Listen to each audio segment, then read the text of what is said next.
हिवाळी अधिवेशनाच्या पूर्वसंध्येला शेतकऱ्यांना मोठा दिलासा मिळालाय। अतिवृष्टी बाधित शेतकऱ्यांना मदत करण्याबाबतचा दुसरा टप्पा सरकारकडून मंजूर झालेला आहे। कॅबिनेट बैठकीनंतर शेतकऱ्यांना हा दिलासा मिळालाय। सरकारने 663 कोटी रुपयांच्या दुसऱ्या टप्प्याच्या रकमेला मंजुरी दिली आहे। याआधी 19,463 कोटी रुपये सरकारने अतिवृष्टी बाधित शेतकऱ्यांना दिलंय। मदत व पुनर्वसन मंत्री मकरंद पाटील यांनी कॅबिनेट बैठकीनंतर या प्रस्तावावर मंजुरीबाबत सह्या केल्यात। आमच्या प्रतिनिधी वैदेही काणेकर यांच्याकडून अपडेट जाणून घ्या। वैदेही, शेतकऱ्यांसाठी मोठा दिलासा मिळालेला आहे। आता दुसरा टप्पा जो आहे मदतीचा तो सरकारने मंजूर केलेला आहे।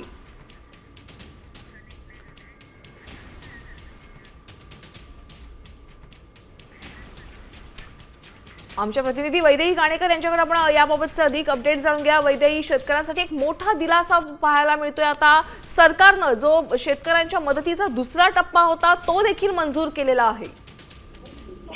नक्कीच आपण म्हणतो की शेतकऱ्यांसाठी एक मोठा दिलासा या निमित्तानं बघायला मिळत आहे, कारण दिवाळी अधिवेशनाच्या अगदी पूर्वसंध्येला झालेल्या कॅबिनेट बैठकीमध्ये मदत आणि पुनर्वसन मंत्री मकरंद पाटील यांनी महत्वाच्या फाईल्सवर जी आहे ती सही केलेली बघायला मिळत आहे। एकूण राज्य सरकारकडून तब्बल 663 कोटी रुपयांची रक्कम जी आहे ती मंजूर करण्यात आलेली आहे आणि अर्थात हा दुसरा टप्पा आहे, कारण पहिल्या टप्प्यामध्ये जवळपास 20,000 कोटी रुपये हे देण्यात आले होते आणि त्याचा फायदाही मोठ्या प्रमाणात शेतकऱ्यांना झाला असल्याचं सांगण्यात आलं होतं। मात्र आता अतिवृष्टी बाधित शेतकऱ्यांसाठी हा दुसरा टप्पा जो आहे तो या ठिकाणी मंजूर करण्यात आला असल्याचं पाहायला मिळत आहे।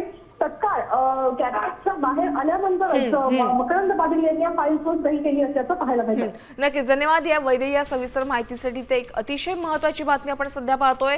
सरकारने आता 663 कोटी रुपयांच्या दुसऱ्या टप्प्याच्या रकमेला मंजुरी दिलेली आहे, त्यामुळे शेतकऱ्यांना एक मोठी मदत मिळणार आहे।